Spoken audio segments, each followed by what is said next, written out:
What's up, YouTube? I'm Robert, and this is the Biker Bar. I did that right for the very first fucking time.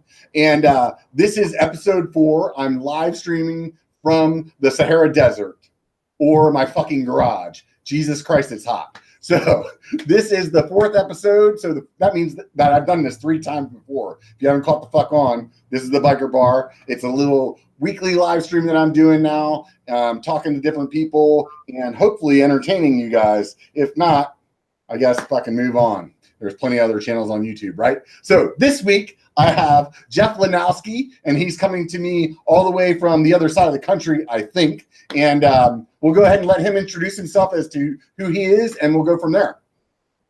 Jeff Lenosky. I have a channel called Trail Boss, and I ride professionally for Giant and a handful of other sponsors. And I have a background in observed trials, so I traveled around for the past 20 years doing demos and stuff like that. And now I make a lot of videos and have fun doing that too. So you said that you have a channel called Trail Boss. And actually, when I was thinking about that just a minute ago, I questioned myself, how do you come up with the name Trail Boss whenever you started your channel? That's a really, really, really good question, because Giant just released a new bike and they're using the hashtag Trail Boss for it. And I've seen a bunch of people commenting like, oh, did you give them permission or whatever? And the story behind Trail Boss is one of the guys at Giant, the marketing director, An Lee, was the guy who came up with Trail Boss. So contrary to popular belief, I'm not as narcissistic of a dickhead as people might think I am, because I didn't come up with Trail Boss. Trail Boss was a name that somebody came up with for me. And I was kind of actually didn't really like the idea until I pitched it to some sponsors as anybody could be a trail boss. My goal when I first started making the videos was to show a trail and give you the intel of what it would take to do it, to clean it or whatever. And then that was the beginning of Trail Boss. Now it's evolved into how-tos and ride-alongs and all kinds of other stuff. So it's basically just like a clearinghouse for anything trail riding. If you like trail riding, if you like technical trail riding, if you want how-tos, all that, that's the place to go. You know, YouTube is an interesting place because I'll be honest with you. I had no idea who you were before me being on the YouTube channel, and I would say as well as you being on YouTube as well. I last week I had Richard from Sticker, which I believe that you're familiar with him as well. Yeah. And he was telling me, oh yeah, this dude I know, man, he does some YouTube videos, like how-to videos and stuff. You should really talk to him. It'd be a fun conversation. And I was like, yeah, everybody has a fucking YouTube channel. And lo and behold, you've been around for, like what you said earlier, 20 fucking years, dude. That's a long time. 23 years. Yeah, it's been crazy. Never thought it would last that long. How did you start out? Like you said earlier that you did trials. So were you just like some little grom, like racing BMX bikes and doing little doubles, or how did it go? Yeah. So, well, first question, my camera's over there and I'm talking to you on my computer. Does this look weird? Like, do I look like I'm not looking at the right place? You look weird to me. So, I mean, but no. Aside from everything else, it's cool. You're good to go, man. So I grew up riding BMX and skateboards. I lived in New Jersey. This was in like the 80s, you know. So the freestyle world seemed literally a world away, even though it was just California. So somehow I fell in love with bikes. I don't know how or why. I just found a magazine one day and started riding BMX. Like my first bike had like the plastic gas tank and looked like a motorcycle, and I stripped everything down to make it look like a BMX bike. Started doing tricks, got a BMX bike, and then I never really did it organized because in New Jersey it wasn't really a scene for it or anything. So I might have done 3 or 4 races my entire life riding BMX. But got to the point where every time I would buy a magazine, I'd try to learn the tricks that were in the magazine before the next one came out. That, you know, this is way before YouTube. So I would try to learn the tricks before a magazine came out. And then I was a senior in high school, and I went to Macy's, and in the Swatch department, there was a video of Hans Ray riding trials. And it looked really cool because it kind of appeared to me like a combination of BMX and skateboarding. You know, it was jumping over stuff and over stuff, off stuff, whatever. So then I started taking interest in trials, which is, what which I've done professionally for the past 23 years. So I was going to college. Mountain biking was popular. So I decided to get a mountain bike. It was actually like dumpster diving for my first mountain bike, actually.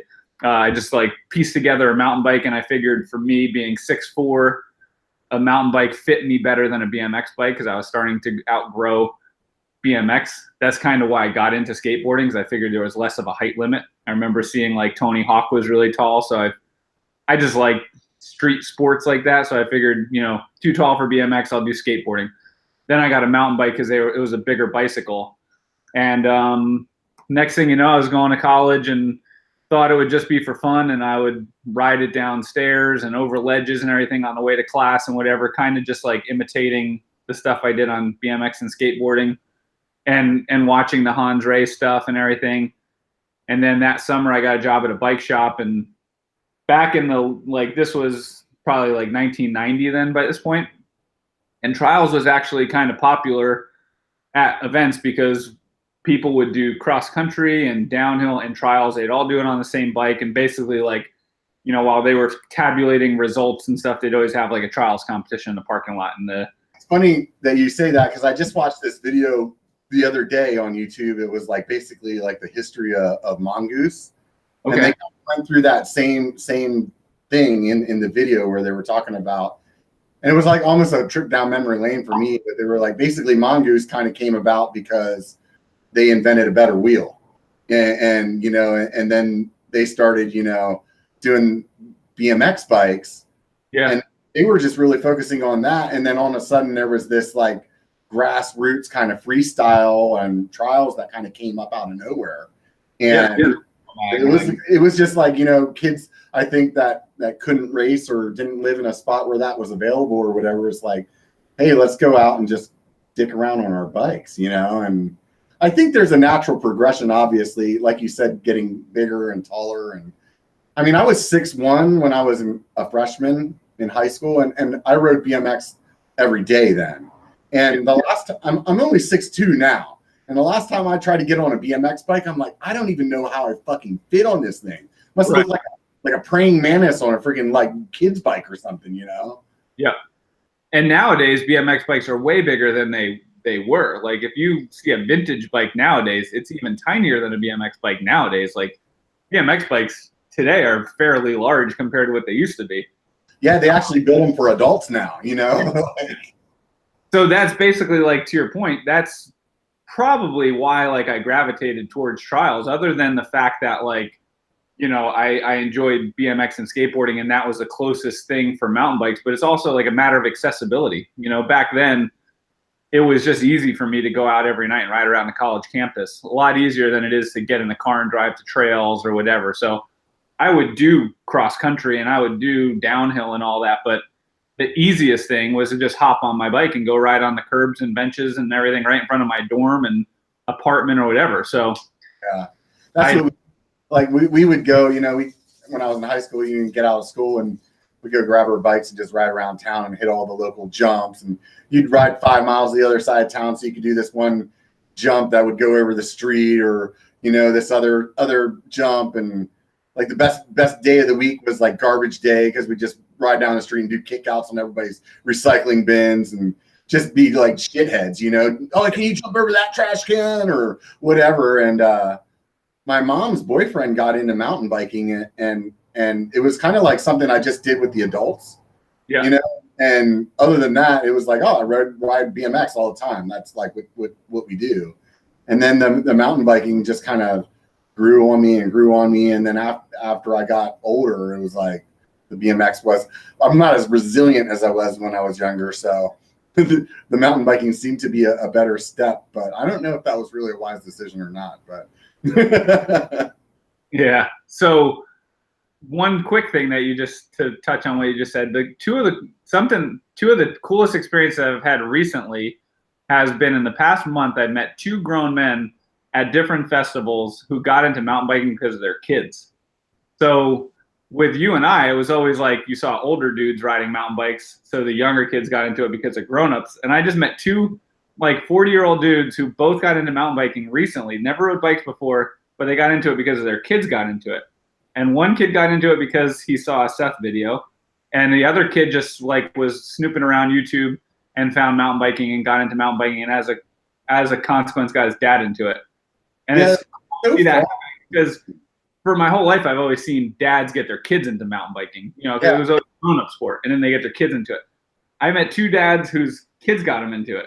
That's just so foreign to me. Like I've met a few people over the last few years that are adults that like didn't ride bike and then got into it, and I don't understand that. Like I always like I'll jump quick to the joke, dude. You're not American. How the fuck did you not grow up on a bike? You know, like I just don't understand it.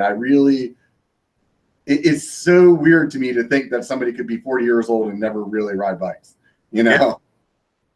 And I feel like that's one of the things holding back a lot of, you know, so I started the Trail Boss channel 2 years ago. And the first thing I did, like for the first year, was just to like, I just wanted a place to host these videos that I made of me riding unrideable trails, you know, trails that had local legends or whatever is having these unrideable sections. But then now I found it's like way more rewarding to like do how-to videos and stuff like that, because you just like get all these comments from people who didn't know, you know, who are looking for that information.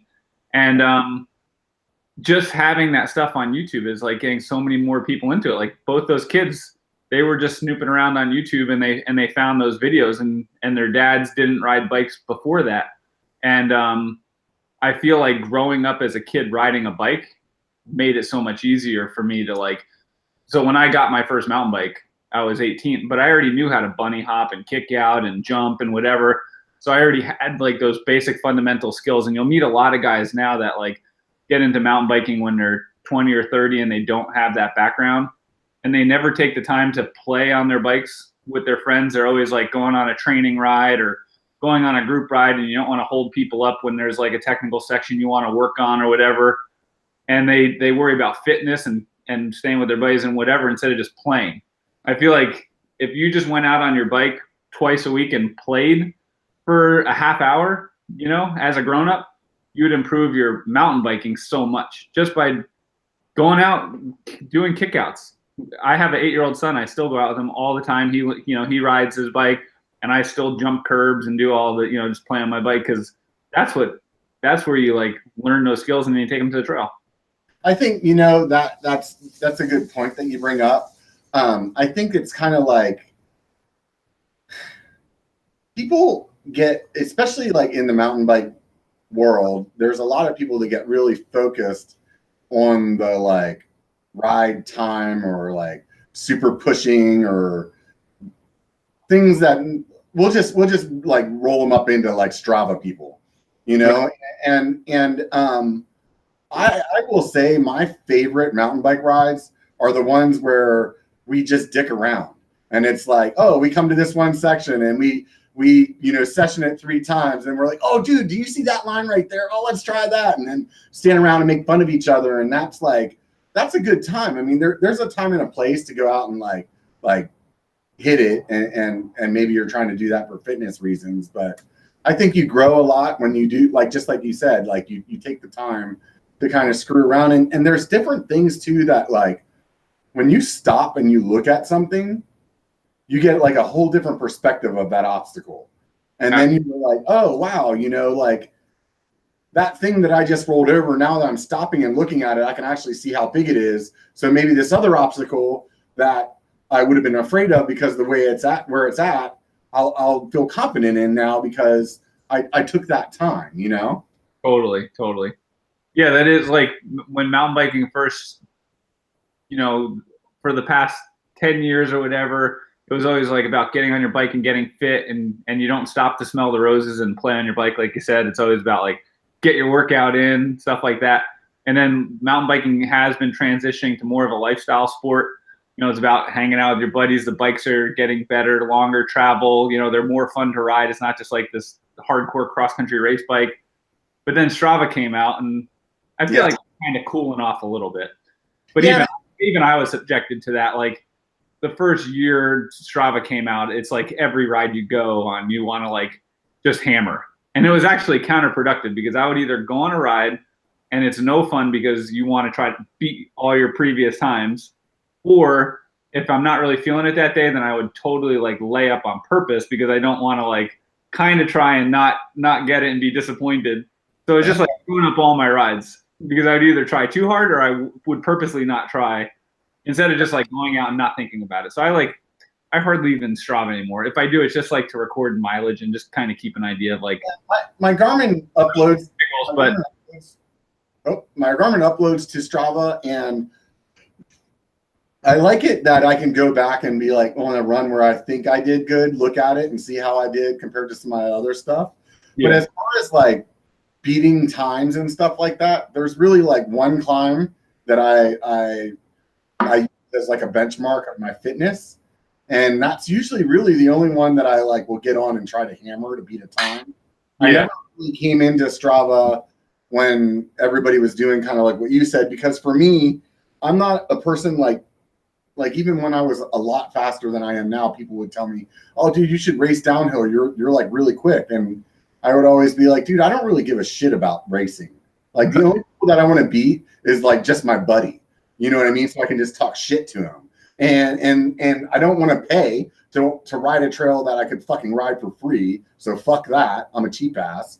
And so for me, when I heard all the Strava like commotion going online, I was like, that's not for me. I really don't give a fuck about it. Right. And one of my buddies was like explaining it to me. He's like, no, dude, but it tracks like how you did on certain segments. And I was like, oh, well, I can see that. Maybe I'll check it out again. And once I did that, then I was like, oh, okay, I can see some value in this. But going back to what we were talking about before, like stopping and actually like seeing what's around you, like I can't express to anybody out there that rides bikes enough to actually do that. Like I can tell you every time I've had a mechanical and I'm sitting on the side of the trail, like I'll take that minute to look around. I'm like, wow, it's fucking beautiful where I'm at right now. Why am I not noticing that? You know? So I've been trying to go to more and more mountain bike festivals and like lead group rides and stuff like that. And I rode with you in Sedona. The following weekend, I went to Santos Fat Tire Festival, and it was the first time I tried this, and it worked out perfect. And I've been trying to do it ever since. So like the common problem when you do a big group ride is you want to make it all inclusive. Like I don't want to, anybody that's willing to ride with me, I don't want to say like it's an expert ride or it's a beginner ride and like, you know, I want everybody to come. But the problem is you're going to have experts and beginners. So if you just go for a normal trail ride, everybody's always strung out, and it's like really hard to keep people together, and it's really hard to keep everybody happy. You know what I mean? In Sedona, you didn't like put a disclaimer of you could fall to your fucking death. I didn't mention anything about death. But the next weekend, I went to Santos Fat Tire Festival, and if you've ever ridden down there in Ocala, Florida, there's like all these cool technical sections. So I did a group ride. We had like 25 people, and we would ride from section to section, and we would section each section. So we would go and we would do like a rolling tutorial, you know what I mean? And it worked out awesome because if somebody was like a super beginner, they're going to find all those tips super valuable. And if you have like the one or two super shredders, they love to show off for the rest of the crowd. And we would just like maybe pedal for 5-10 minutes, hit a section. I'd show them a line. People would try it, show different ways to do it. So if somebody was like just a beginner, try to show them a way to break it down. And it worked. It's been working out awesome because then everybody's happy. You know, the beginners are learning something, the intermediate stuff, guys are challenging themselves. And then the guys who on the ride who are super good riders, everybody's cheering for them. So they're psyched because they're doing, you know, they're getting to show off a little bit too. And I've been trying to make that my model whenever it's possible when I do group rides now, because rather than just the typical thing, you know, the fast guys hammer, the slow guys catch up, and then we take off again. Yeah. Now we ride from section to section, we hang out, and everybody kind of gets something out of it. It's been working out pretty cool. It was definitely really cool for me to ride with you in Sedona, and it was interesting to see how somebody that's a trials rider will attack some things compared to maybe how somebody that's just a mountain biker does.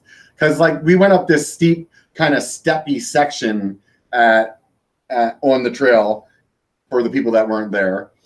Pretty much everybody except for us.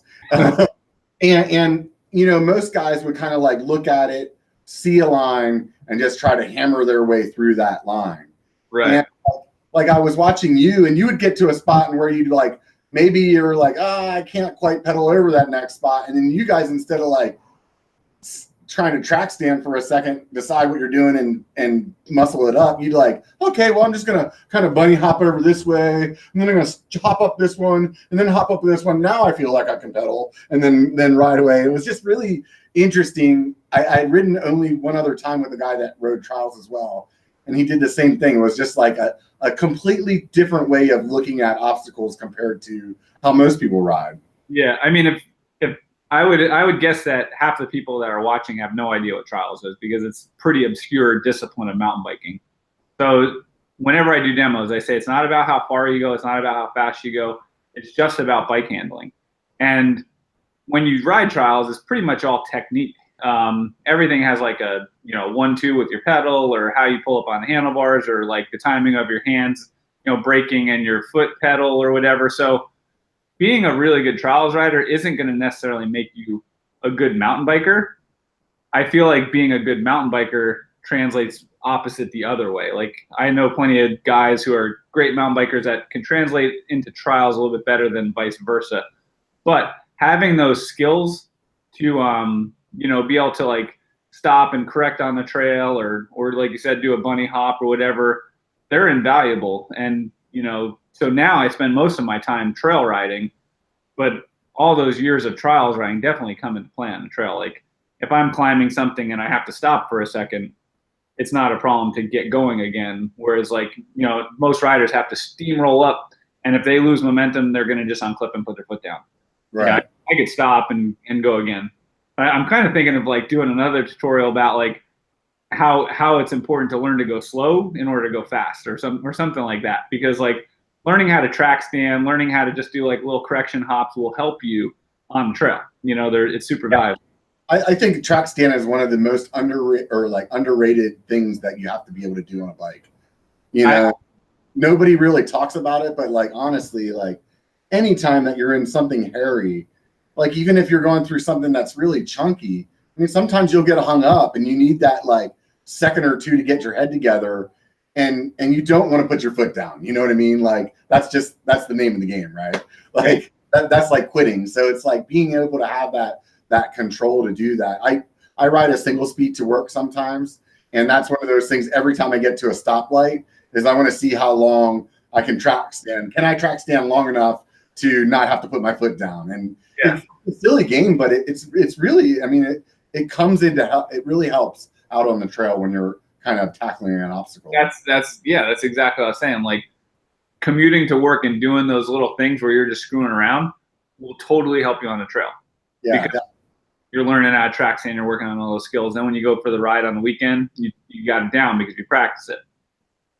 So you are considered a professional rider, and in my head, when somebody says pro rider, I think like, oh, that's somebody that goes out and wins races.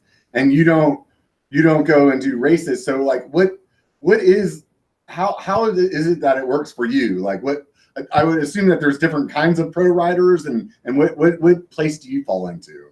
I guess it would be like how you generate income, I guess, which is from the bike industry. So when I first started, my sponsorships were based on competition and demos. So to back up, trials was always a very obscure discipline of mountain biking.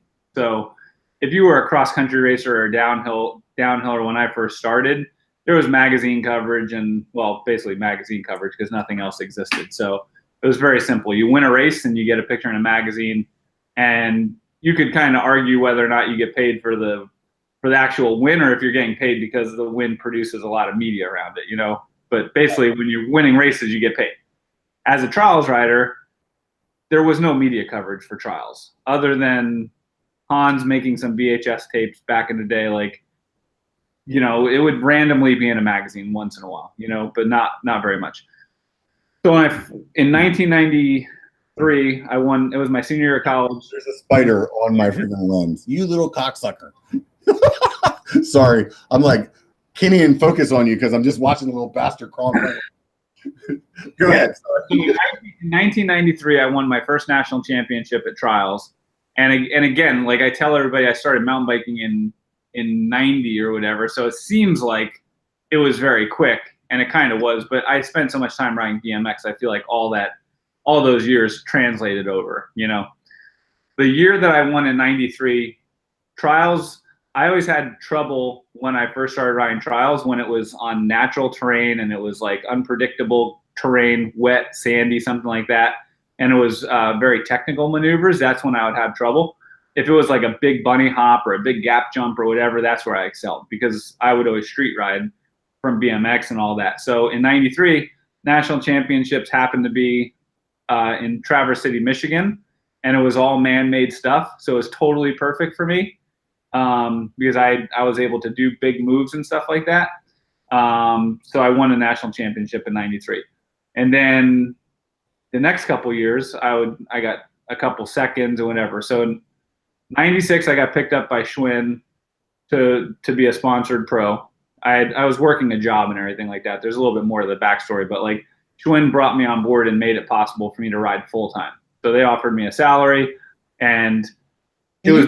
Explain that to me, because like in my head, like by 96, dude, I thought Schwinn was fucking dead. What kind of bikes were they doing? Oh, 90. This was the heyday of it. So if you want the full story, well, so in 95, like, check it out, dude. I remember I'd say it was probably like 91, 92 was the last BMX bike that I bought, and I remember buying this Mongoose, and there was a Schwinn dealer downtown in my hometown, and they were like, just, it seemed like they were on the downward BMX 100%. So in 93, I won the national championship. I graduated college. I got a full-time job. I put together like a conglomerate of all different sponsors and stuff like that. I mean, I used to like literally Xerox off resumes all day, every day, and make phone calls to California and like just cold calling everybody, just being an annoying 22-year-old or something.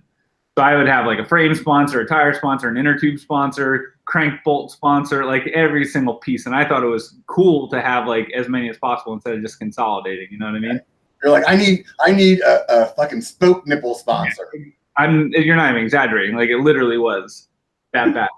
So then 94, I did like a privateer program. In 95, I was still working a full-time job at this company, and I sent in a resume to the guys at Trek. And in 95, Trek was like the shit.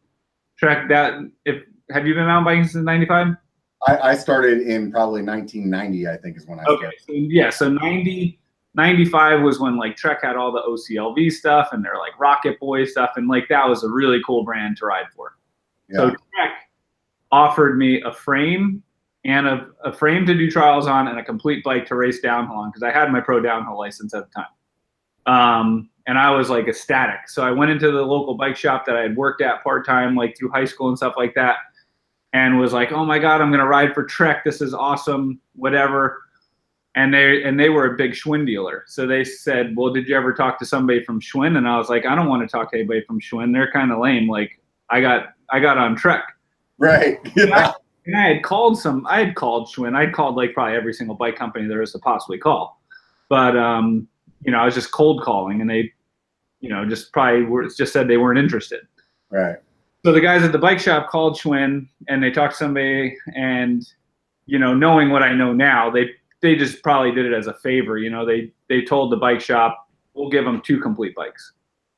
So the bike shop was like, hey, Schwinn said they'll give you 2 complete bikes. So I was like, that's a done deal. Looks like I'm riding for Schwinn later, Trek. So it was that simple. Like Schwinn offered me 2 complete bikes, one to do trials on, one to do downhill on.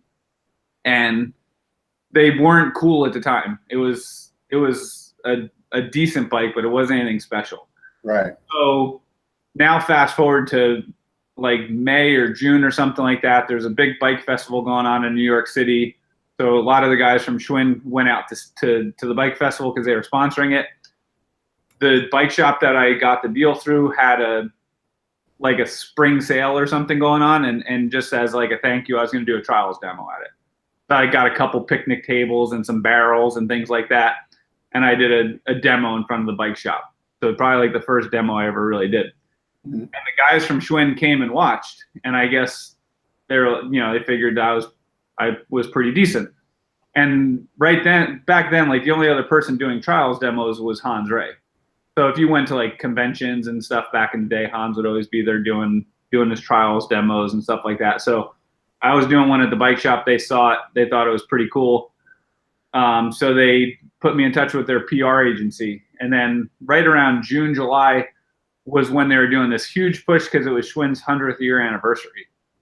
So now they brought back all this like heritage stuff. So like all the bikes that we remember as kids, like Schwinn Stingrays and all that kind of stuff. The metal and all that shit. Yeah, like all those metal flake paint jobs. They took that stuff and they put it on high-end mountain bikes that they were just introducing then. So they had a banana seat on the high-end mountain bike? Well, they'd have like a normal mountain bike seat, but it would have the sparkly vinyl cover, you know? Yeah, just fucking around. Yeah. And then they'd have like a Bass Boat blue, like high-end frame and stuff like that. So they put me in touch with their PR agency, and they got me on a show called FX Breakfast Time. And Tom Bergeron was the host, the guy from like Dancing with the Stars and everything. And I I just went in and did an interview talking about mountain bikes and Schwinn's 100th year anniversary, and it went pretty well. So then a couple weeks later, they booked me on the Today Show. So I just built up some boxes and went and did a demo for the Today Show, not really thinking, the magnitude of it or whatever. Right. A couple weeks later, they're like, hey, can you do Regis and Kathy Lee? And I was like, sure, I'll do Regis and Kathy Lee. And all this stuff was happening because it was Schwinn's 100th year anniversary. Like, that was the story. Right. And then I was a pro rider that like had a title to back it up. So it was like, American rider with a pro title, and then Schwinn's 100th year anniversary. It was a pretty easy PR pitch back then. Yeah. And then I think what you're getting at then ultimately is it was really building you, because you were getting all this publicity because you were being the person that was in front of all of them. Exactly. So had I ridden for Trek, that I might not be sitting here today, because within the first 6 months of riding for Schwinn, and I was still working a full-time job. So whenever I was doing this, I would ask for off on Tuesday or can I get off on Thursday to go do Regis and Kathy Lee? I had a full-time job. Right. And then I would use my vacation time to go do trials competitions. So at the end of that, so halfway through the summer, I did those morning shows, and Schwinn put me on like a $500 a month retainer. And I was living at home with my parents, and I had a job. So I was like, sweet, that's $500 more. I'll just save that and whatever. And then did it through the rest of the year. And then when December came around and we started talking more about like the following year, I just said, I could do this a lot more. I could do more for you if I didn't have to go to work every day.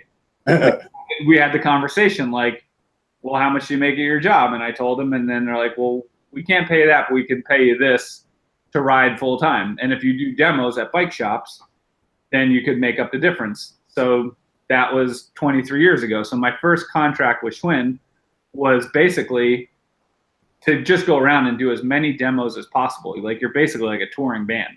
Any kind of mountain bike festival, bike shop, whatever. I would hit up all these people and ask if they want to hire me to come do demos. And so they didn't really care about the competition results so much, but you got the demos because of the competitions. You know what I mean? So that was always the big thing. Like back in the day. Like just to fill in the gaps for some people, you're just like, so I would go to like your local bike shop with a trailer and all bunch of ramps and boxes and things, and I would do a riding demonstration, do a trials demonstration. So ride over all this stuff. Right. Then that get them some like they'd be able to get all the kids in town to come down and get all amped up about riding bikes. And just like you'd watch just like you'd watch a freestyle show back in the day. Right. When they'd hit quarter pipes and ramps, it was the same thing, but on boxes and balance beams and things like that. Right. So, right. Riding. So not a demo where you demo bikes, a presentation. Right. Riding presentation. So, so the thing that like a lot of the riders never realized was back then was that like trials by nature, nobody cared about trials competition results. So like I would get beat by people, And I like, I'm friends with them now, and they would be like jealous, like, well, why is Jeff sponsored by Schwinn? I should be sponsored by Schwinn. I beat him in the last competition. But they would only compete. They wouldn't do the demos. And I would always say, like, you guys, you have to realize that, like, the competition isn't the finish line. The competition is the starting line. Like, you win the competition and you take that accomplishment and then you go and do something with it. You call up a bike shop and say, hey, can you bring me in? Let me come into your shop and do a demonstration because I'm national number 1 or 3 or 5 or whatever. Like, yeah, I think what you're saying there is really key, because I'm friends with Andrew Taylor as well. Do you know him? Yep. And I think he did something similar. He built a really big name for himself by his racing and being in Rampage and stuff like that. Right. But now I don't really think he even races. I know right now he's driving around the country making a film of him driving around the country riding bikes in every state. Like, and he's being sponsored to do that. Like, that's fucking dope, dude. So it's all in the activation. If you were a cross country racer or a downhill racer, all you had to do is win, stand on a podium, go like this, and your picture would be everywhere, and you did your job. But with trials, you can win an event, go like this, nobody cares, nobody sees it, except for the people at the event. Like, we would have decent crowds. But unless you went out and did a promotional tour, it didn't really mean anything or didn't have any value to anybody, Yeah. So I was one of the only American riders, like, touring around doing trials demos. So that's what I did from 95 into 2000. And in 2000, like, I had a signature bike that was just ready to come out called the Schwinn Hip Hop. It was going to be like a street trials bike. So, like, a precursor to, for viewers watching, like, this was Danny McCaskill in 2000, like, Brian Leach and myself and Martin Ashton, like, we were the grandfathers or godfathers of that street trials movement, So I, like, had this Schwinn frame design called the Hip Hop. Like, I thought I was going to ride for Schwinn forever. And then one day I got a phone call that Schwinn went bankrupt. So I had a 9-month-old son. Schwinn went bankrupt. When you're a pro rider, you're an independent contractor, so there's no unemployment or anything like that. You're basically just screwed. So that happened in October. Home hard then, man. You got a little baby at the time. Yeah. So by that time, now I've been. So you were married, or you were with your wife, or? Yeah. So how did you have that conversation with her, dude? Well, I mean, I guess she just had faith in me that I'd figure something out, How'd you meet her? Just in college, like, way before biking or anything. Like, not like, biking was never part of it. She doesn't ride, so kind of nice because, like, a break, a diversion from constant bikes and stuff like that. Right. What did you go to college for? I went to school for sports management, so it's kind of funny because, like, I'll meet, like, a lot of YouTubers with successful channels now, and I'll say, like, what'd you do before YouTube? And it's always like computer something. Yeah. Computer, and it's like, that makes sense. And when I sit here and say I rode pro for 23 years and I have a degree in sports management, it's like, oh, that makes sense.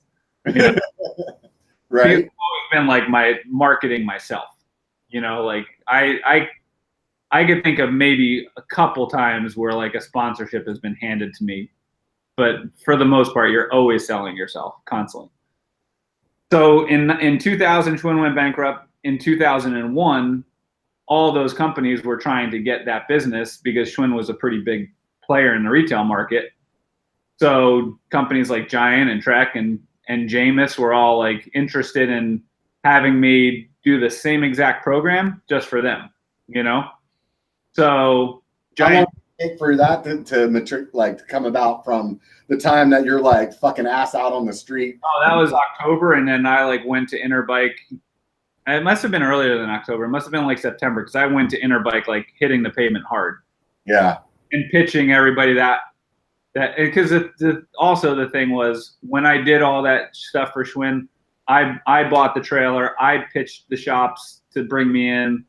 I would make the collateral materials to, like, sell them on a demo. So it wasn't like it wasn't like I couldn't provide another company the same exact thing. Just right. So that was all you that was doing that. It wasn't them. You were basically running the whole program. Yeah, it's a turnkey program. Just like, hey, instead of Schwinn on the side, Giant on the side. But how did you choose Giant, or did they just give you two full bikes?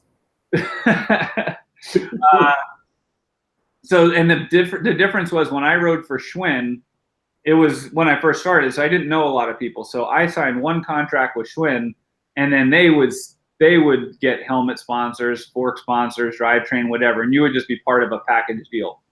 And there were definitely times when I was on Schwinn where, like I said this on a Vital podcast, like I was going to do a MTV Beach House appearance. I was like totally stoked on. And like Manitou had just come out with this new fork, and I was at Mammoth Mountain. I had just won the trials competition at Mammoth, and like back then those were huge events. Mammoth was like always had the best crowds and whatever. So I win the trials event. I'm doing MTV Beach House like Tuesday or something like that, and they have this new fork, and I was trying to get the fork because I thought it'd be cool to have on my bike for MTV Beach House. Right. But they didn't care. All they cared about was racing. So they're like, oh, it's accounted for this girl racer, this guy racer, or whatever, and I'd be like, what the fuck, like. I'm going to be on MTV Beach House, but they didn't care, Yeah. It's interesting. I mean, like what you're saying there is similar to, I think, what some of the YouTubers are up against right now is, bike companies have to come through an evolution to understand, how to market. And like right now, you have a little bit of that where it's like somebody even like Seth potentially, who has a huge audience, maybe isn't getting heard by some companies because they just don't see it yet, and even some of the companies that I've talked to, and I'm a little fish in a big ass pond at this point. But I mean, sometimes it's like I talk to companies and like their social media people are like, oh dude, we get it.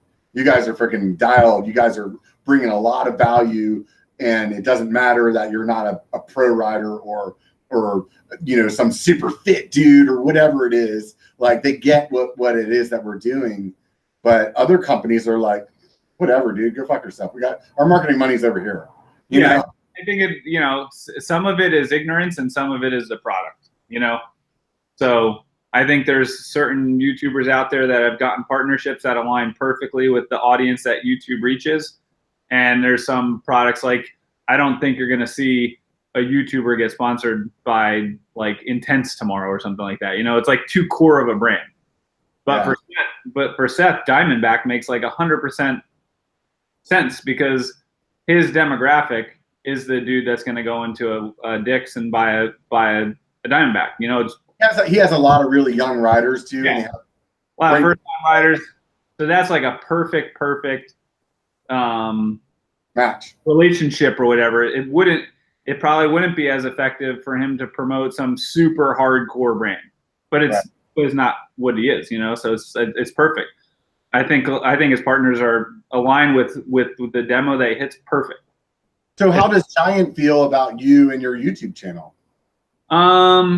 There's people there that are way into it, and there's some people that don't really care. I do the YouTube stuff, so I guess let me just finish my career really quick because it'll all make sense now.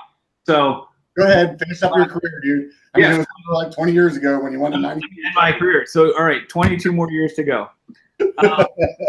So Schwinn went bankrupt, and I wasn't really interested in. And when the last 2 years I was on Schwinn, so 93 I won a national championship. 94, 95, 96, 97 I was always like second and third, and I was like always trying to like street ride with my friends and dirt jump and like just not focus on trials. And I'd always go to these events and like I'd be hot and cold, but I just could never pull off like another overall. So 99, 2000, I was like, you really got to get your shit together and focus. So I like focused all my energy on trials, and they had switched to like a series instead of a one-day championship. And in 99 and 2000, I won the North American Trial Series back-to-back. But in the process, I completely burned myself out.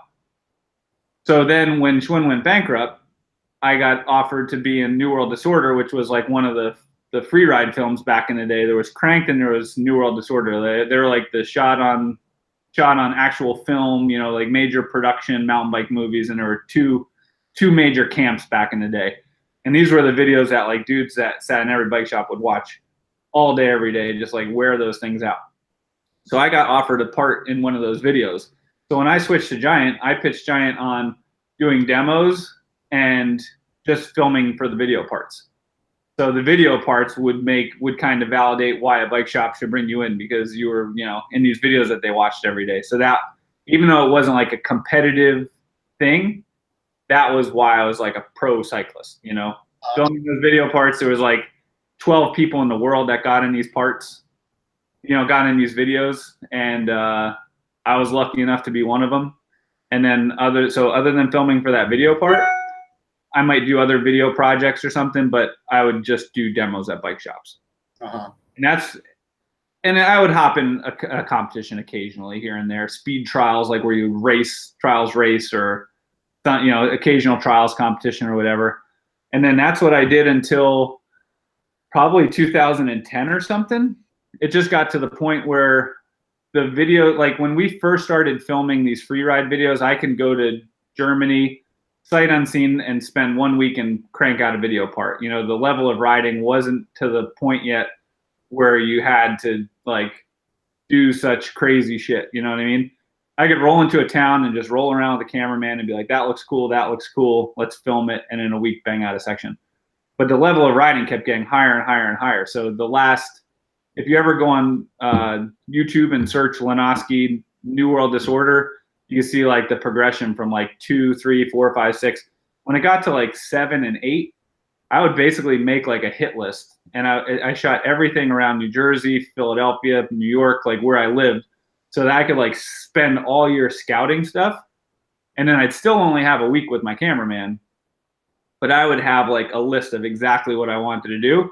And I would like put them in a list of like danger, because I'd be like, well, this is the one I'm probably going to kill myself on, so I'll do that one last.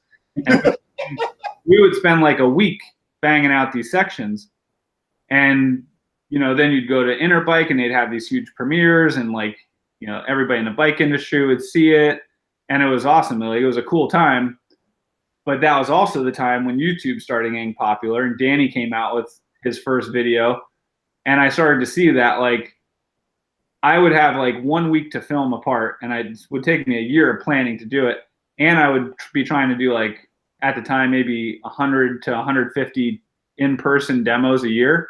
And it just wasn't adding up. So I kind of bowed out of that New World Disorder video series at 8. I was like, so if you want to YouTube NWD 8, that was like my farewell, the best segment I ever did. Cranked that one out. I was happy with it, and I just figured I'll go out like that. So then I would still do trials, demos. Like my biggest responsibility, even to this day for Giant, is going to dealers and doing in-person trials, demonstrations, or group rides, but just interacting with consumers and dealers and stuff like that. So then I broke my leg, and I wanted to start doing more trail riding, and just always having like a complex of like needing to validate myself. I figured, well, if I'm going to I was riding for Fox at the time. I couldn't like street trials too much because I broke my leg. So I started doing some photo shoots, trail riding, and I didn't want to just like ride trail if I didn't have any reason to be riding trail. So I figured I'd start racing enduro. So I started racing enduro probably 2012 or something like that. And it was because I started doing these photo shoots for Fox at the time.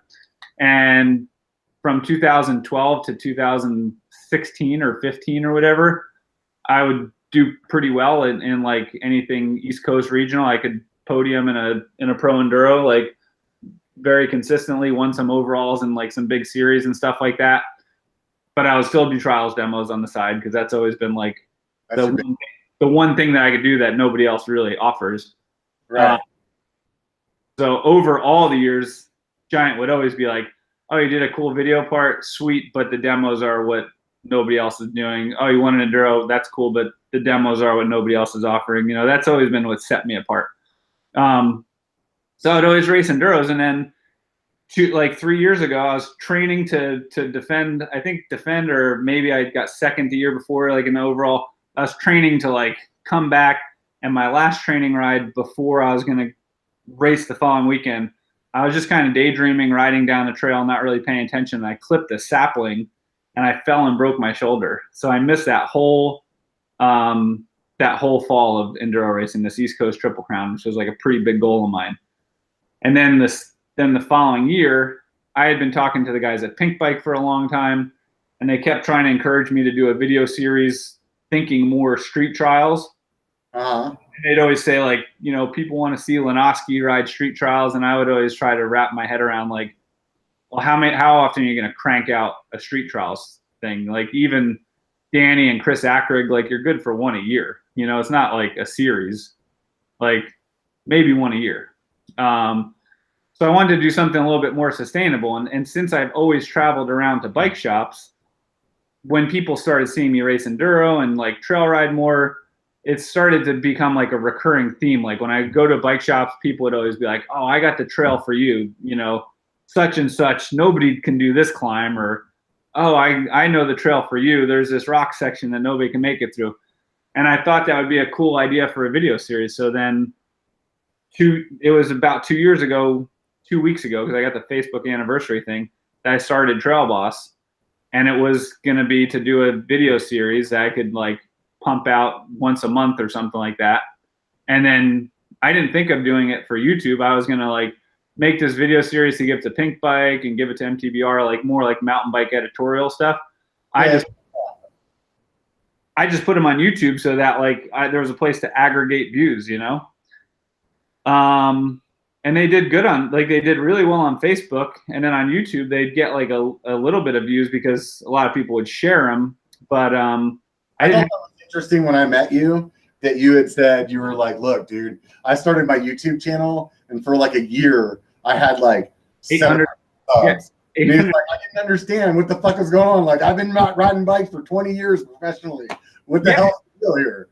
Yeah, and I mean it's just like, it's because you're old school and generational, and I've learned so much in the past years, and it's been an awesome journey. But like, I came from a world, like, no fault of mine, that like for my entire career it was like, hey, you're the guy in this video. That's it. You don't have to compete against anybody. Like, you're the trials guy. Like, there weren't many people doing trials. So if you watch a New World Disorder, it was all like guys hucking off cliffs and one trials guy, just me. Right. So like, you don't have to compete against anybody. You just like do a part, and then Ryan Leach would do a segment in Cranked. I would do a segment in New World Disorder, and that was it. Like, it wasn't like nowadays where you put a video on YouTube and everybody's putting videos on YouTube. So when I started a YouTube channel, like, I thought, like, I've been riding so long, like, of course people are going to look for a Lenosky video. Like, not being a dickhead, it's just.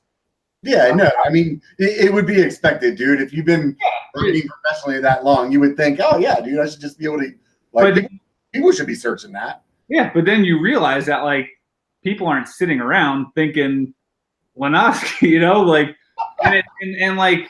Reality check, motherfucker. I honestly mean it from like the bottom of my heart. The coolest thing ever is, like, I still get, like, every day I get messages like, just discovered you.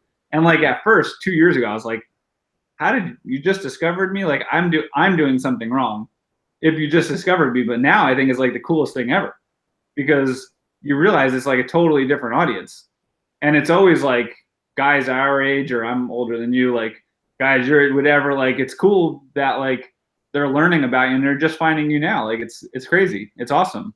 YouTube is interesting, dude. I mean, I've been on rides with guys that are freaking like professional riders and have a fair amount of a following because of that. And we go out on the trail, and I'm the one that they're like, hey, dude, how's it going?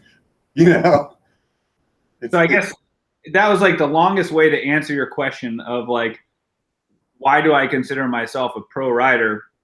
And it's basically because I still do compete. Like, I raced the U.S. Open, or not the U.S. Open, the Pro GRT Single Crown class in a couple weeks ago. Like, I'll still race professionally, but I'm not like selling myself on those results. Giant's not paying me for those results. Giant's paying me to be an ambassador for them, to go to lots of bike shops and all their dealer meetings and promote their products. And I guess I call myself a pro rider because I'm not making any money off YouTube. I'm making it off of the industry. Like, Yeah, no, I wasn't saying that. Stuff like that. I would hope that you didn't take it that I was saying that you're not a pro. Oh, no. Yeah. Because there's guys like Matt Hunter and are you familiar with him? Like Matt Hunter or Darren Bearclaw does Rampage, but like a lot of those free ride guys, they're more like creating projects, It's about like they'll do film projects and like they're sponsored to be pro like that. Yeah. So it's just like it's like in the skiing and snowboarding, it's kind of like a new model to mountain biking because like mountain biking we always race, but like in skiing and snowboarding, like there's tons of guys that are pro that don't compete, or skateboarding, like half the pro skaters don't compete. You're out there supported by a company and you're like pushing forth, media and stuff like that. No, it's definitely really cool. I mean, like when Andrew was telling me about like his projects that he's doing, and it's like, wow, dude, that's really cool. And I mean, like what you're doing as well. I mean, you're getting to travel around the U.S. and meet a bunch of people and ride a bunch of places. And I think that's super cool that there's room in the market outside of, just winning races and stuff like that. Yeah. So Andrew, I'm gonna switch gears on you because you took like freaking 95 minutes to answer one question. I've been talking a long time. I don't know I can't whittle it down much quicker. It's all right, dude. I'm gonna have to give you a class. The chat was saying whenever you were going on and on, somewhere around the New Testament when you got to that part, they were saying you should do a video teaching Robert or Biker how to be a trials rider. That would be a fun collaboration. So I them on that. Next time you're out here, we definitely have to get together and do something where you're not trying to fucking kill me. So aside from that, though, I do want to bring this up. I searched your name on Google right before we did this because I want to say the last time when I did my video with you in Sedona, I spelled your name wrong. Yeah. I thought right on Google this time? I thought you were Jeff Lenosky, not Lenosky. I mean, who the fuck is Jeff Lenosky? I don't even know that guy. So I Googled you to make sure that I was spelling your fucking name right this time. And I did spell it right this time. But I also saw on Google, it says that your nickname is J-Lo. Yeah, that was a pretty terrible name that the guys from SRAM came up with when I used to ride for them. So you don't ride for SRAM anymore, huh? Yeah, it was because of that nickname. No, yeah, that was something that they came up with, and it never really made sense to me. It would have been like Jay Lee or something, not J Lo, but yeah, J Lo. Maybe it was like had all that booty and used to dance on freaking in living color or something like that. Anyways, I thought that was pretty funny. So you ride for Shimano now, or? Yeah, Shimano. I've been riding for them for about 10 years. They've been an awesome partner, and probably the best thing they've ever done for me is make brakes that work. They make brakes that work, and aside from like supporting me and allowing me to do this for a living, which is awesome, they took me to China last year for a week, and that was an amazing trip. The people were so nice, and the riding was great, and it was such a fun trip. I had a friend that went on a biking trip in China. Her and her husband, they did like 10 days and they like rode all over the place. She said it was just awesome. So they ended up, because of that biking trip, they ended up quit. She was an engineer and quit her job. I think her husband was an engineer as well. They both quit their jobs and went over there to like be like English teachers. And they're like, we're just going to do this for like 3 months. And now they've been there for like 3 or 4 years. Oh, that's awesome. Yeah. It's definitely interesting. I wouldn't like China's like when you say China, like if I'm thinking about bikes in China, like the only thing I'd be like, oh, maybe do some trials tricks on the Great Wall or something like that. But that's awesome, dude. Okay, what? Because I'll go off on a tangent again. yeah. No, I gotta fucking keep you in check this time. So you've been around the bike industry for a long time, and in the bike industry, actually, like, so a little different than me. I just been from the outside. What are some of the things that have shocked you that has happened since back in the 90s when you started till now? As far as like product development or like what are you thinking? I think you could answer whichever way, whichever jumps to your mind. So if it's product development, like, what are some of the things that really, like, either it's the product development or just like the way the industry's changed or how it's segregated so much. I can tell you for me, I took about a 10-year break, and when I left mountain biking, like suspension was just brand new, and like forks were kind of like getting their handle. I don't remember. There probably was some like full suspension bikes, but not many, or not many people were riding them because they were like it just seemed like back then it was like $3,000 for a bike like that. Nobody spent that kind of money on a bike, right? Right. And when I got back into riding, I walked into the shop and I was like, hey, I want to get a mountain bike. And I'm thinking in my head, like my Giant that I bought back in the 90s was like $600, and that was a good bike, and so I'm like, I'm going to spend like $2,000. I'm going to get a badass bike. And I walked in and I'm like, hey, I want to get a mountain bike. And the dude's like, so you want like an XC bike or a downhill bike? Or are you thinking like an all mountain bike? And I looked at him like with a really confused look on my face, kind of like this. And I was like, dude, I said mountain bike, like knobby tires. He's like, well, where are you going to ride at? In the fucking woods, dude. What do you think? And so like the way it has changed like so much. That was really surprising to me back then, Right. Yeah, like basically when it first started, it was a sport to just like get in shape, So I guess I was kind of there after the initial boom of like mountain biking, where it was big the first time because it was just a novelty. So it's like a scooter or whatever. Like people are just buying a mountain bike because it's like new, It's a mountain bike. Then it was like kind of all about like an activity to do just for training and stuff like that to get in shape, but it wasn't like a big social thing. So the biggest thing that I've seen is probably the shift to like everybody says like more of a lifestyle, but I see it more of like a social thing. Like mountain biking has definitely gotten way more social. It's way more common now, I think, to see people riding mountain bikes, but putting together rides to do it and stuff like that. And I think that it's a couple factors. Like the bikes have gotten so much better, and suspension and brakes and everything, it just makes a more fun, comfortable sport, and you can get people to ride at a higher level than they were able to ride before. Like the whole like rise of bike parks, all these ski areas becoming bike parks in the summertime. Yeah. Like, it really wasn't feasible 10 years ago because the idea of sending you or me down a mountain on these bikes from 10, 15 years ago, like we would have died. And now bikes are so good, you can do it. You can have a family come in for a vacation to Whistler and like give them a bike, and they're going to make it down the mountain because the bikes are so good. Better, dude. I mean, that's one of those things that I've been saying about 29ers. I feel like 29ers make the trail easier. So then what does that do? It's going to end up having like people are going to want to make the trail harder because they want that level of like, yeah, it's hard, So it's like, if you would take a 26-inch bike or 26-inch wheel bike on some of these trails that you're just like cruising over on a 29er, like you'd have that challenge again. Right. Like are we going to end up riding like 54-inch wheels because it's like, all right, now we're going to huck off this cliff, Which isn't a cliff anymore because your tire just is big enough to reach. Right.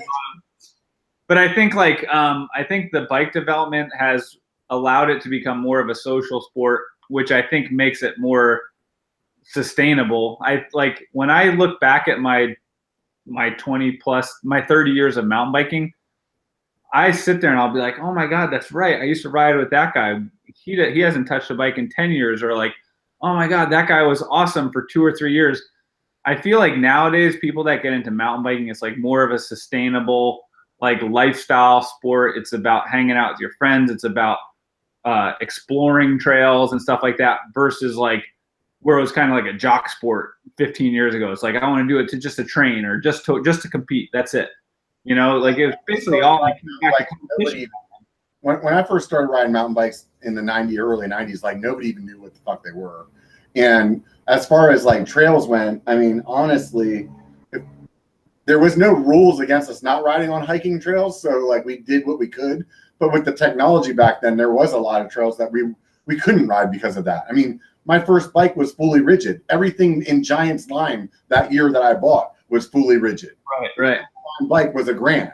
You know what I mean? And so like that, what they called oversized tubing is like as big as my swing arm is now. You know, like, and that was your top tube, you know? And so things have definitely changed in that manner. But I think the other end of it is that there's so many more places now to ride.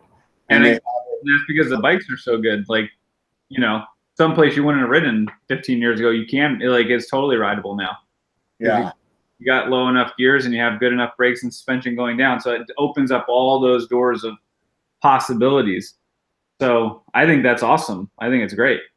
And then as like an athlete, the fact that like 20 years ago, you relied on somebody else to market you. Like if your sponsor or whatever didn't put you in ads, or if you weren't winning races, you needed your sponsor to run ads or whatever to get any value out of you. And that's like completely shifted, because now you see like even with YouTubers getting sponsorship and whatever, like the power is in your hand to activate yourself. Like you got to do something. Like if you're going to call yourself a pro, like you have to like have something to hang your hat on, but then it's up to you to activate yourself. Yeah. So I want to ask you, you know, being somebody that is a professional rider as well as a YouTuber, how do you see that affecting the bike industry?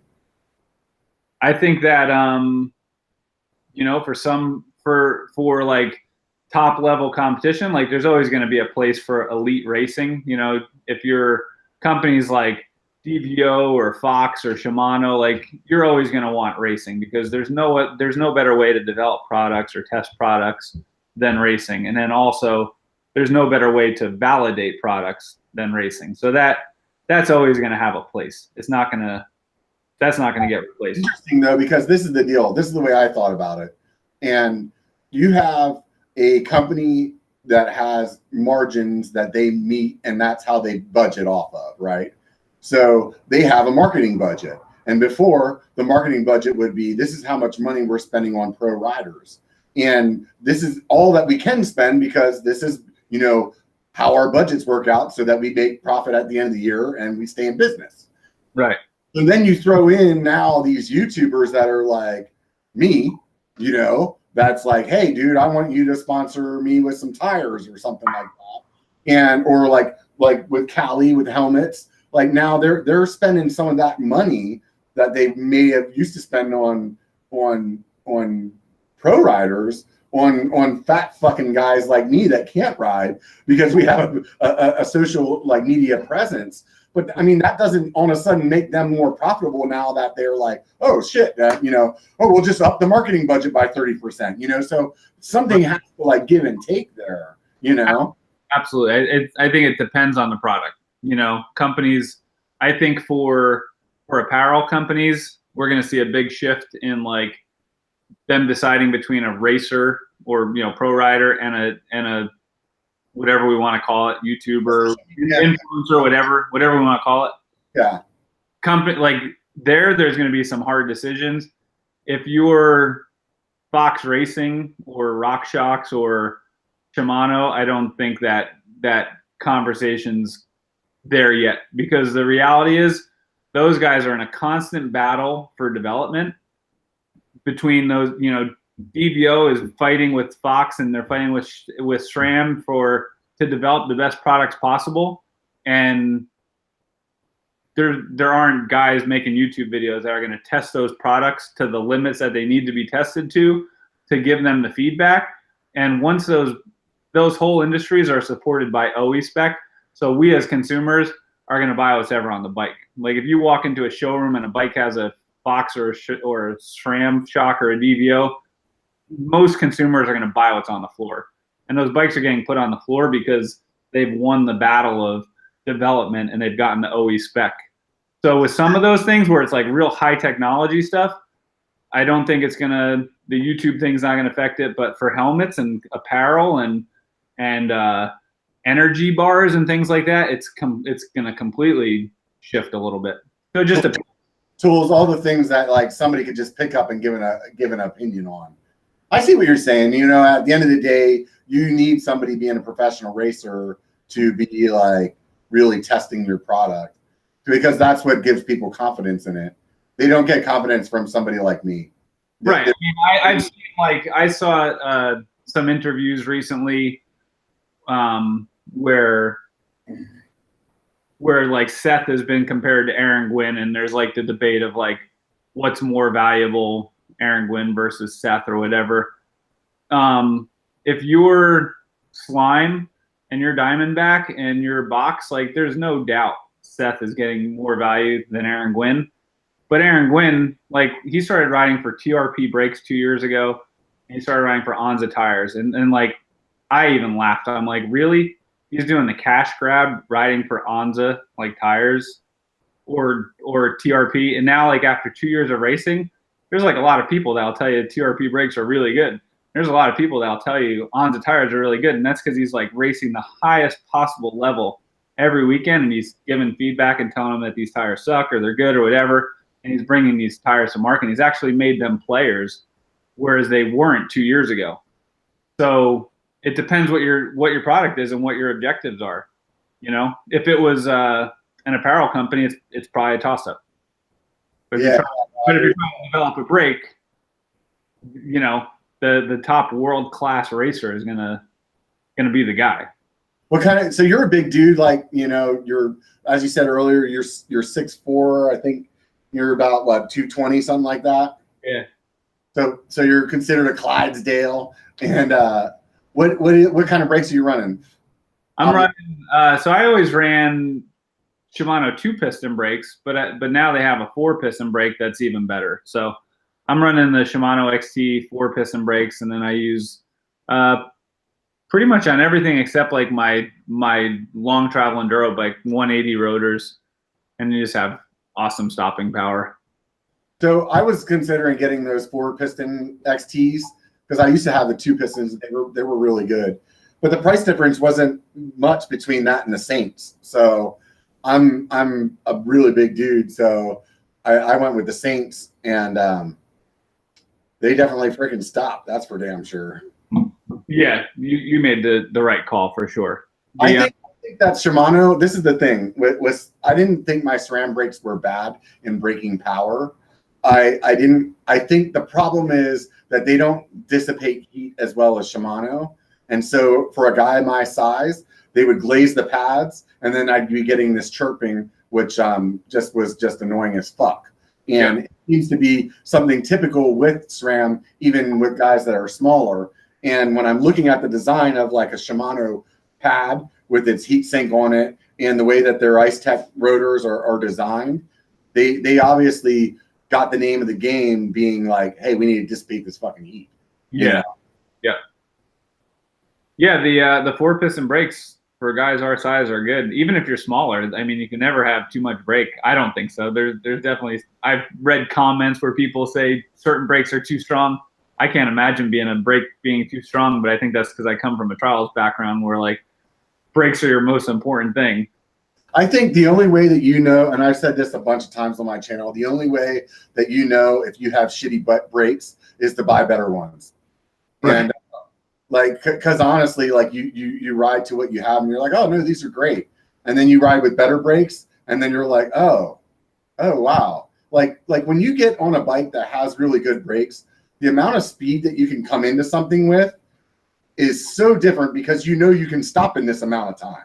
Yeah. You know, you can feather it and just right in that amount of time. And that makes worlds of difference, you know? Yeah, it's unbelievable now between like suspension and brakes, how like when you need to shut it down, you could shut it down, you know?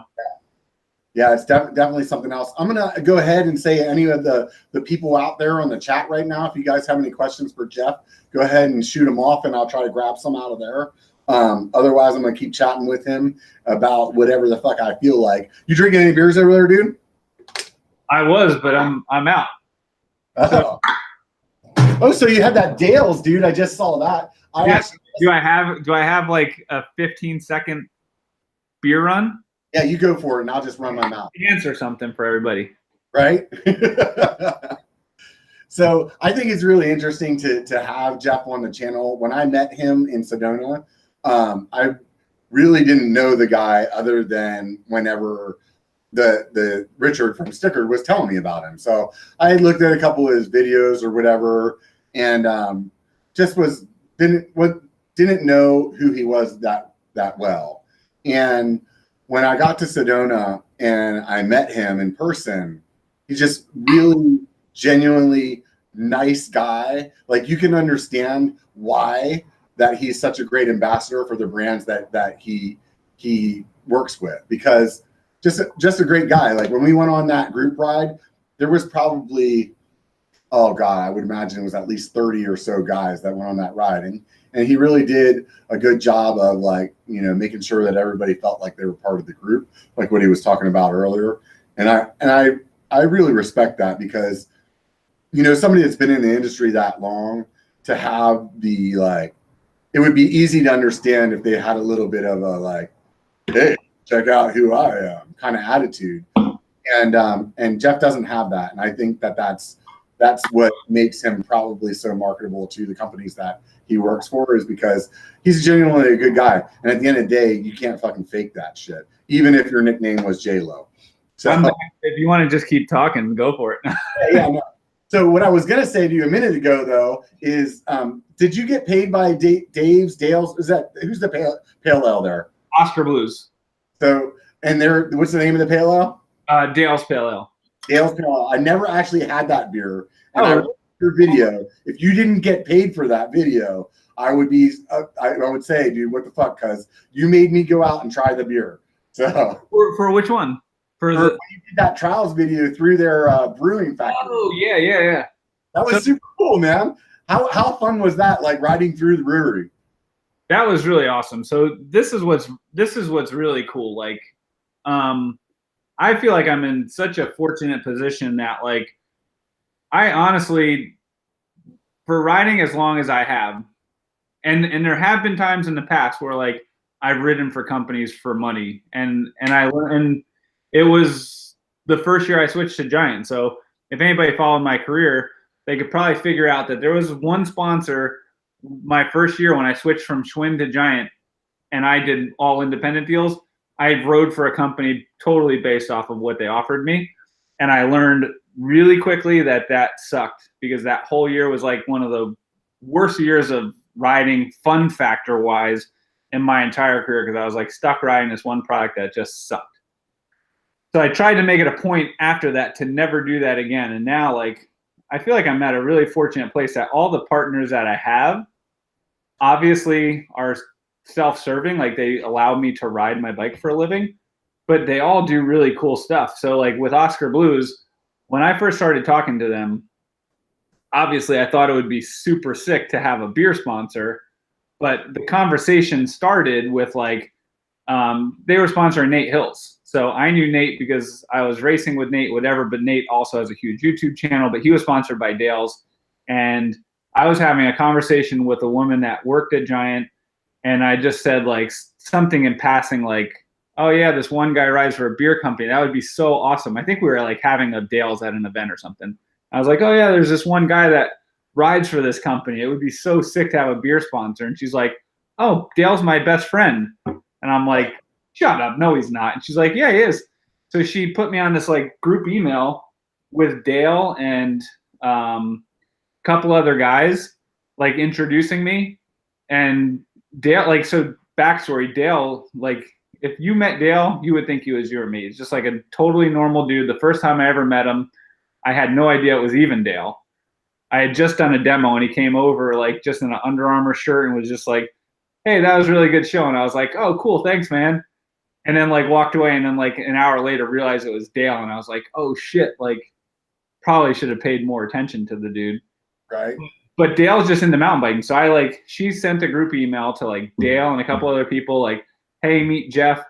And they, like, responded like they knew who I was. And I was like, I can't believe that Dale knows who I am. Like, I get starstruck all the time. I'm like, how the hell does Dale know who I am? Like, but he's a big mountain biker, you know?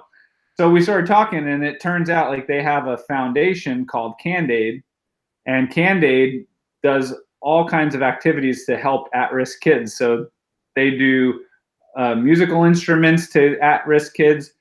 Since Dale's a mountain biker, they do bikes to at-risk kids, and they do some trail advocacy stuff and all kinds of things.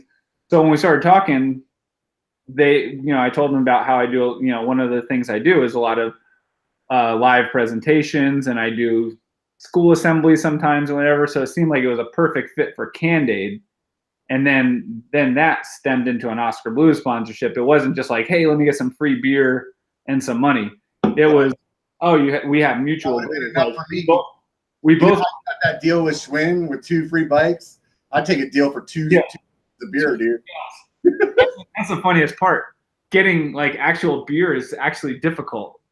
So they support me financially, and if I'm at the brewery, it's easy to walk out with cases. But when I'm in New Jersey, it's actually kind of hard to like. You got that new van life, dude. You should go up there and get like, okay, so I'll take a pallet of that, please. But that whole thing came about because they're trying to get more kids on bikes, and I wanted to help them get kids on bikes. And we realized that like we could do cool stuff together. And then they saw my Trail Boss video, and they sponsor that series. So that's how the whole relationship came about. So one of the subscribers and also a fellow YouTuber, Mountain Biking Adventures, who is in really good shape. So this question is surprising to me. He asks, how do you build up endurance for trials? He says, I get exhausted really fast, and he's at the very early stages though. He says, it seems like even though I'm working at it all the time, I get winded fast. And he works regularly at like a pump track, like a bike park here in town, and is always out there riding. So him telling me that he gets winded, he's the guy that likes to climb up like walls. And so I'm really surprised by this. Yeah, if he works at the pump track, I would think that would be pretty good training. So they're totally different physiological requirements. Like cross country riding is just pure endurance. Trail riding is a lot of anaerobic bursts and recovering. Like, when you ride a technical trail, right, you're constantly like redlining, recovering. Oh, no, I'm pretty much redlining the entire time I'm on my bike. It's just redlining. But trials has always been an anaerobic sport. So like when I used to compete at trials all the time, and even when I do gym workouts in the wintertime, I do like a lot of circuit training where you're doing like a series of exercises with very little rest in between, and more like full body movement. So I might go to the gym in the off season and do like rowing into box jumps, into lat pull downs, into some other leg exercise, and I'll do short breaks. And you want to try to like try to build your body's ability to do anaerobic work and recover and keep doing anaerobic work, because trials is completely an anaerobic activity. Like it obviously helps to be in good shape, but it's an anaerobic sport. Right on, man. It's all short bursts and stuff like that. Yeah, definitely. I know exactly what you're saying there. That's kind of like my sex life, all short bursts. So Trail Teacher says he wants to see you go Trail Boss on his extra large Yeti SB5 Plus because it would amuse him. And that will, first of all, would fit me perfect. And I know those are pretty good bikes, even though I'm contractually obligated to not say that. And I am super excited. I want to try a Plus bike because that seems like the technical trail rider's like dream. Have you haven't ridden a Plus bike? I rode a Plus bike. I rode a Plus bike hardtail, but never a Plus bike suspension bike. And the same way a 29er, you say like smooth. Have you ridden a Plus bike? Yeah, and I'll tell you what, for a guy my size, I felt like this must be what it feels like to be 145 pounds on regular tires, because I had so much fucking grip. It blew my mind. Like it really blew my mind how well I could hold on to the trail. Yeah, and it smooths it out a little bit too, because the same way a 2.9er smooths it out front to back, because it's not going in every single nook as deep. It's also not going in every nook side to side. So it also smooths out trail. So better traction, smoother ride. It seems like it'd be pretty awesome to me. I don't know if you'd ever race a plus bike, but for trail riding with your friends, it seems like the 100% the way to go. So Jay Haney wants to know what your favorite trails that you've ridden. That's hard to say because I have, so many, but I guess if I had to pick like a default place to ride, I just was in Pisgah this weekend.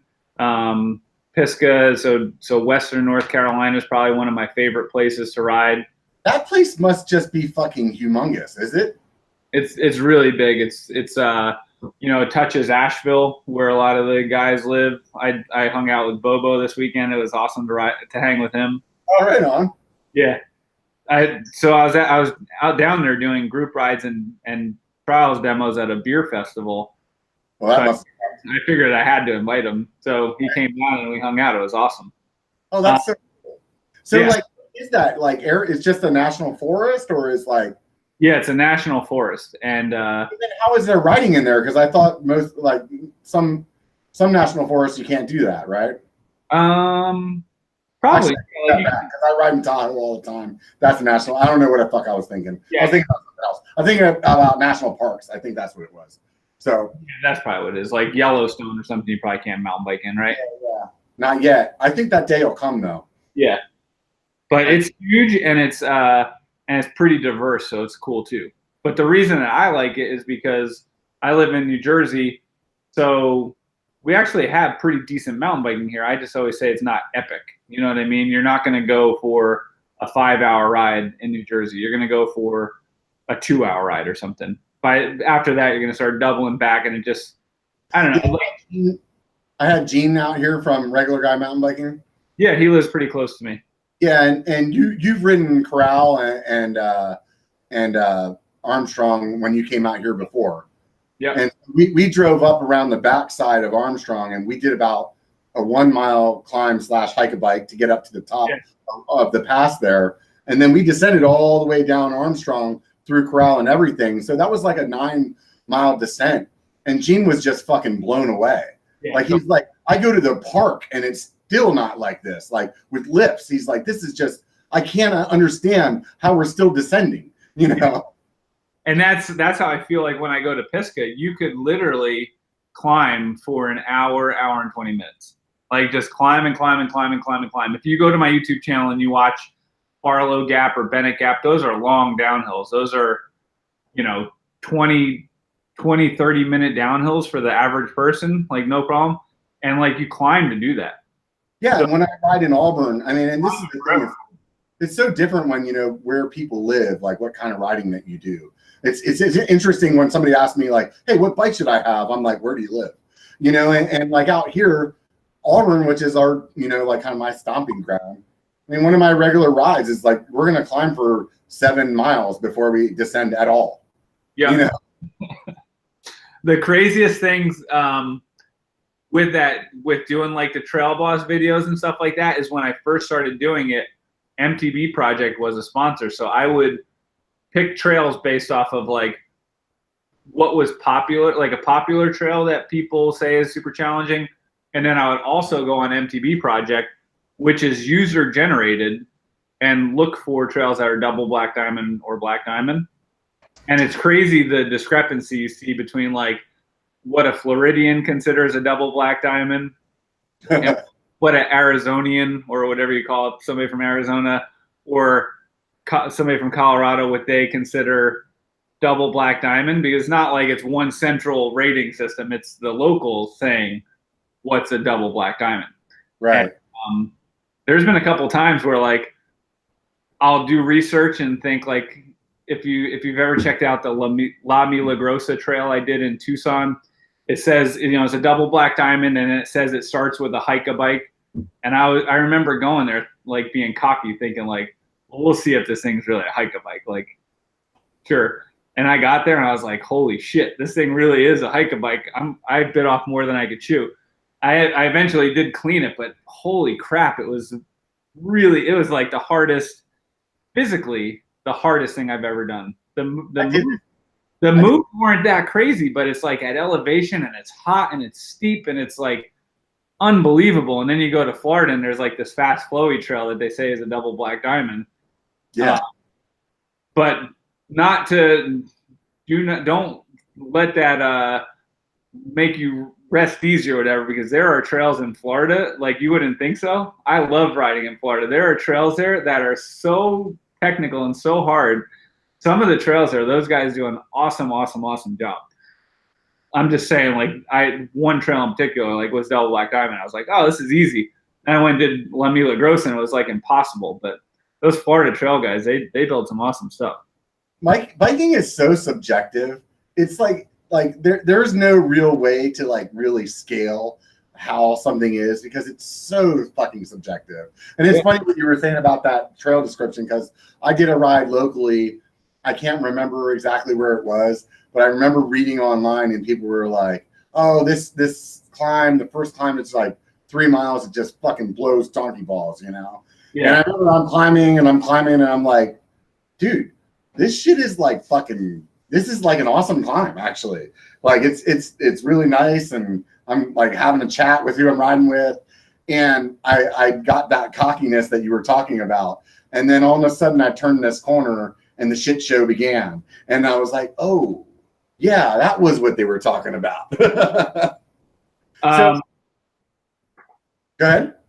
It's funny, like when I go to Giant, which is in Thousand Oaks, I think that's right near Worldwide Cycle where you've been. Yeah, they are right down the street from them. I'll go there, and like the first day or two, those guys hand me my ass on like wide open fire roads and stuff. Like I'll ride and I'm kind of scared going that fast and whatever. And then like after a couple days, like I could acclimate and I'm okay. And then there was a time 2 years ago, like the guys that are super fast at the office that like I'll fly out there and I'm like, holy shit, I can't even keep up with the guys that work at the office. And then they came to Mountain Creek, which is like my stomping grounds, like traditional East Coast terrain, real rocky, rooty, slippery. And like they barely couldn't even ride it. They're like, how the hell do you ride down this stuff? It's crazy. Like down there in Southern California, that they have that really hard pack with like loose dust on top of it. I feel like when I ride in that area, like you feel like you're going to wash the whole time. And it's interesting too. Like even right now, I've been riding up in Tahoe and at elevation a lot. So the trail characteristics are a lot different than they are here in the Sacramento area. And I rode Auburn a couple weeks ago. That video will probably be out this week with JC Trails. And it was funny because even in my stomping grounds, I was off because I've been not riding on that dirt for so long. I just did not have like the hookup that I was used to. It really shocked me, like how quickly like your mind readjusts to where you're at. You know, it's really hard to be like super well rounded because there's just so many trail conditions. Also on the East Coast, like we don't have a lot of berms because everything's always so rocky and whatever. So when I was racing a lot of enduro, when I'd go out west and there would be like bermy trails, I wouldn't do as well as if it was something really rocky. Like if it's rocky and kind of linear, I could go pretty fast. When it's a lot of berms, like we just don't have berms. Yeah. But if you live in Colorado, you rail berms awesome because like you go to any bike park, it's just all berms. You go to Mountain Creek, there's a couple berm trails, but for the most part, it's rock trails. And you're like straight line, rock stuff, slabs, baby heads. That's funny. I never really thought about that, Jeff. But, starting my mountain biking career in Pennsylvania, maybe that's why I like because that's what I love to ride is like chunk. Yeah. And a lot of people out here don't ride that. And those are the trails that I get excited about, are the ones that are like stupid chunky. Yeah. And that's what it is just from, starting out back in that area. Cause that's to me, what was the most, I love looking at something and like being like, dude, that's dumb. You can't ride through that. And then riding through it and being like, oh my God, wow. Yeah. Like I actually just rode through that fucking shit show, Yeah, it's awesome. Yeah, that's good stuff, man. So earlier somebody asked you, what your favorite trails were. Okay. And I think that's a good question. However, the way that I ride bikes is sometimes my best rides have nothing to do with the trail that I'm on. And I can say, like, for example, my best ride in the last year, however it was in an epic place, has nothing to do with why it was my best ride. The best ride that I had in the last year is I rode with Dusty Betty and her husband and a friend of theirs up in Downeyville. And it was preseason, so a good part of the trail was under snow. We were hiking through snow sections and whatnot. But the day was just priceless. Like, it was just like really good times with good people, good conversation, stop and like feature, like do this little feature or mess around, and like just no stress ride. It was, and just a fun fucking time. You know, we had a great meal when we were done. And me saying that as well, if you guys watch, if anybody that's watching this watches Dusty Betty's channel, it's really PC compared to me. So like it's not the matchup that you would think that I would say that from. And it was honestly the best ride. So that's what I want to ask you, out of the 23 years or 30 years of mountain biking, what are the rides that stick out to you? Well, within the past year, I could confidently say that the best ride that I've had was in your neck of the woods, and it was on Corral and Armstrong Connector. It was that actual ride, and it was just like a perfect meeting of lots of elements. We had a super good crew, and we rode it after like a snowstorm, but it was only September, so it was like these big flake snowstorm. So at the very top where you start, we were actually riding through snow, and then below, everything was just damp from the snow. So you probably ride there all the time. That trail is wet. When it's wet, it packs down because you have like kind of a granite sand. And so I can imagine that if you rode that like right after rain or snow, I can see exactly what you're saying, because that trail is just amazing thing. Yeah. So it's got those like nice big rock rolls and all kinds of shit you can like come off of and session on, and like I can totally understand that. Yeah. Who were you riding with? I was riding with a bunch of locals, just that I met like through the bike shop and one of the demos and stuff. So just like 4 or 5 dudes just riding, and the weather was perfect. The trail, like it was like you were riding on Velcro, and the sky was gorgeous blue. It was just like one of the best rides. It was one of the best rides I've ever had, but definitely the best ride in the past year. So we're gonna ask one more question here from one of the subscribers, and I think it goes well with your channel as well. David, who I've ridden with, he says, "What is your best advice for somebody new to mountain biking?" So David is just getting into it. He's an older guy and decided to quit smoking and get in shape, and he's starting to ride. I went on a ride with him in a local spot, and he definitely was not prepared for like a full-on mountain bike ride at that point, you know? And then since then, I know he's done a bunch of riding around locally, and he's building up his endurance, but he's definitely in that spot where you're like, you remember that first ride that you went out with somebody and they fucking handed your ass to you and they weren't trying to, you know what I mean? You were just like, oh shit, this is what this is about. That's what he unfortunately had that day with us. And so I think that's what he's asking you. What's the best advice to him? So my best advice would be, like, obviously for the cardio aspect, just be patient, because if you just go out and have fun riding, it's going to come around pretty quick, especially if you're a beginner, because it ramps up quick. So every ride, you're going to notice incremental improvements. So for that. And then as far as like skill, I would say, especially if you're an adult getting into mountain biking, if you don't, like we were talking about earlier, if you don't have that biking background, don't be afraid to go out and play on your bike.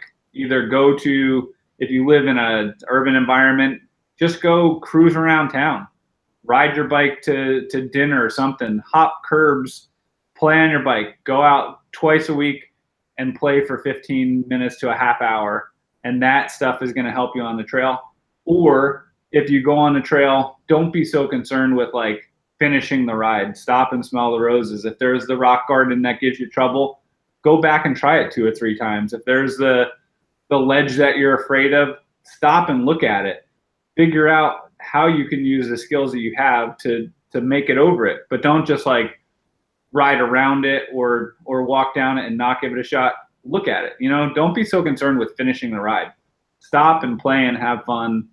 And that's when you build those skills. Because if you're just always concentrating on like, you have a ride in mind, you got to finish it. You're not stopping to smell the roses. You're not stopping to have fun. You're not going to improve your riding. At the end of the day, you know, I always tell people, like, I ride mountain bikes to like relieve stress, not to fucking create it. You know what I mean? So like just do it for that. Get out and have fun. Like, that's part of why the motto of the channel is, it only takes a bike to be a biker. Like, get out and be one. Like, all you have to do is sit on that fucking seat and spin the wheels, and you're a biker. That's it. And remember, it is fun. Jeff, I thought that was an amazing advice for somebody starting, as well as to remind us that have been riding for a long time as well. Like, really smell the roses. Enjoy what you're doing. Yeah. I appreciate you, dude, getting online with me today, man. That was so much fun having a chat with you, and I am looking forward to you coming out here and putting me through my paces. Hopefully not on the side of a fucking 3,000-foot cliff, but I'll pick the ride next time. And is there anything you want to say in closing? It was just awesome getting to chat with you. You know, it was great riding with you in Sedona. I'm looking forward to maybe around Interbike time. It's going to be in your neck of the woods. So yeah, definitely. Or next time you're down there and you're going out to Giant or something like that, let me know. It's about a 5-hour drive for me, but if I get 2 free bikes, I'll definitely come. So that's all it takes. I'm a cheap.